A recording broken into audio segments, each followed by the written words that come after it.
Chukua mkono ambao unalima ardhi, mlango wa kulima, kuwa mshindi. Kuwa na uhakika sasa, kukulea mustakabali wa baadaye.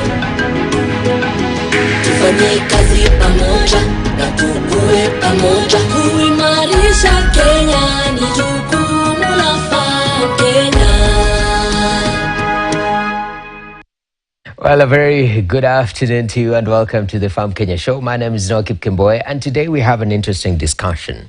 Now, the world all over decided that we have to set goals to achieve, to make a better world at the end of the day. That's why there are sustainable development goals developed. And one of the sustainable development goals, SDG number 2, is about zero hunger at the end of the day. So zero hunger, food security, and also tied to the hip is matters to do with nutrition.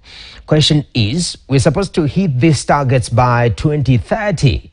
Now, 2030 is just a couple of years back. Where are we as a country? Where are we as a continent? And where are we as the globe at large?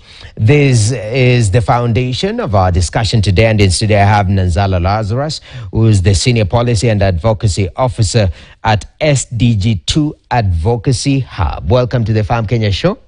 Thank you very much. Yeah. Pleasure to have me. Thank you very much, Lazarus. Just to lay the foundation, help us, remind us why SDGs are very important and why specifically SDG2. So you remember, Kipkemboy, that before SDGs, as you put it, we had Millennium Development Goals, which were 10 Millennium Goals that the world was working towards achieving. I think world leaders did realize that measuring the Millennium Development Goals, they were too broad, they were too global, they could not relate to the common realities. And that's where we came up with Sustainable Development Goals, which is a set of 17 goals, quite detailed, quite with a lot of parameters and how they are measured. But specifically with SDG number 2, which is what I work in, and the organization that I work with really focuses on SDG number 2, about ending hunger, is because that's all about our food. That's all about our nutrition. That's all about the future of the world. Yes, if you don't end poverty, SDG 1, you are not going anywhere. But if you are not providing food for people that is safe, that is nutritious, then even the young generation is lost. So that's where the world is. And there were a set of goals that were different from the Millennium Development Goals in that they were supposed to be embedded in national development plans. And I think that's where, as you put it, is where are we as a country, where are we as a continent, and where are we globally? Okay. I can give you a snippet. We are very much behind. You're very much behind. Yeah.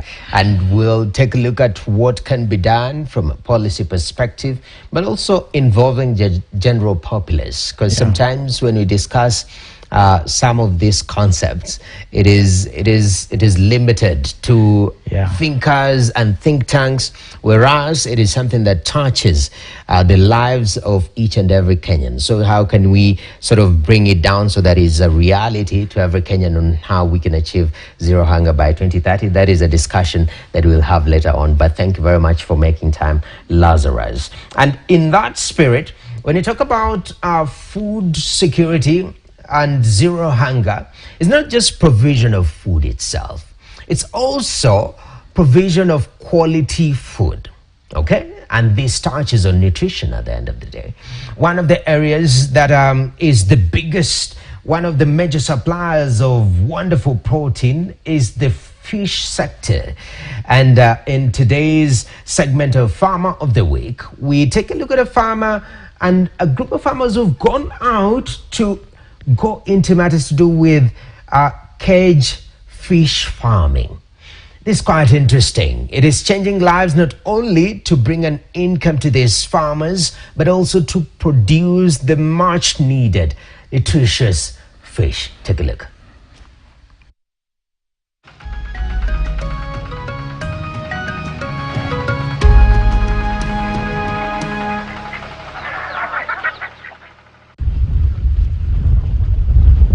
Anne Anyango is a fish farmer from the Litare Fish Farmers Women's Group in Rusinga Island of Homa Bay County. They practice cage fish farming, a new climate-smart technology introduced to them in 2019. For the untrained person, as she struggles to balance on the edge of the cage to feed the fish. From the beginning tulikuwa 25. Sasa wamama kuna wengine wako sijui niseme wako lazy ama wako aje. Sasa watu wakianza uwezi ukafika huko perfect venye mlianza. Kuna wengine wenye wanaogopa, kuna wengine wenye hawataki kufanya kazi. Sasa ikifika hiyo time ya kuharvest hapo, sasa unapata sasa hapo ndio mama wako active. Ukiweka samaki hiyo ya kwanza hizo fingerlings tunaenda kwa baharini mara 3 in a day ukifanya feeding.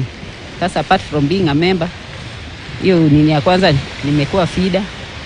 Sasa hiyo place ya feeder unajua kama kuna mwenye mnaenda na yeye asipokuja unaenda huko peke yako. Sasa venye umeona tu venye nimeenda unasema niko na courage huko. Niko na courage kwa sababu hapo mimi huwa naenda hata peke yangu. Sasa hiyo mambo ya cage farming pia imenifundisha hata kuendesha boat najua kwa sababu saa zingine unafaa uende huko wengine hawako. Saa zingine tuko na chairperson wetu peke yake tuko wawili. Itabidi tuende huko. Alafu kuna times zenye zinafika kama tuko karibu na harvesting. Mambo ya insecurity huwa inakuwa. Samaki zinaibiwa. Ikifika hapo tena inakuwa ni kulala huko baharini na ni wamama wanalala kwa group sisi ni wamama. Despite the challenges, cage fish farming has empowered the women and reduced dependency on men as well as sexual exploitation in exchange for fish. Kuna issue ilikuwa inaitwanga jaboya. Hiyo ya sex for fish. Wenye tunafanya cage farming imetusaidia sasa hii kila mama kuna pesa yake.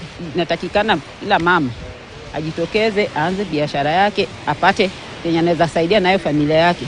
Sasa wasikae ati wanangojea ati mabwana. The islands of Mfangano, Rusinga, Mbita and Suba North are the preferred areas if one wants to venture into cage fishing. Cage fishing is all about the volume of water and how clean the water is. A cage with a depth of 7 meters and 10 meters in diameter can accommodate over 30,000 fish. Bei ya chakula inakuwa ni kali. Cage ni moja. Sasa tulieka samaki Februari. Mpaka sasa unajua bado tunangojea tu hiyo. Na kama tuko na zingine, sasa tukiweka at intervals. Sasa tungekuwa tuna harvest nyingine ina grow. Na sasa ingine pia mna stock saa hiyo. Sasa venye ni moja. Tunangoja for all those 8 months. Despite being capital intensive, fish ponds are quickly growing popularity in Homa Bay. Through support from the county government and its partners, Joel Othiambo has seen significant improvement in his livelihood. When you want to harvest, we get local labor. There are neighbors and young people around who have become friends. And when we want to harvest, we call them. And we use them to help us in the harvesting. So they get into the ponds. It's not very easy for me at my age to get into the pond. At the beginning was not very easy because the cost of the fish pond, the cost of stocking it, and a major problem here was lack of water. Water has been quite a big challenge. And but somehow we worked through the first one and learned our lessons. And now we have realized it's profitable. And now we are interested in doing it. Actually, my wife is trying to push me so that we do a few other ponds on top of this. Through such interventions, the county's fisheries department is expecting over 1,000 tons in fish production this year. For Farmer of the Week, I'm Paul Mbogwa.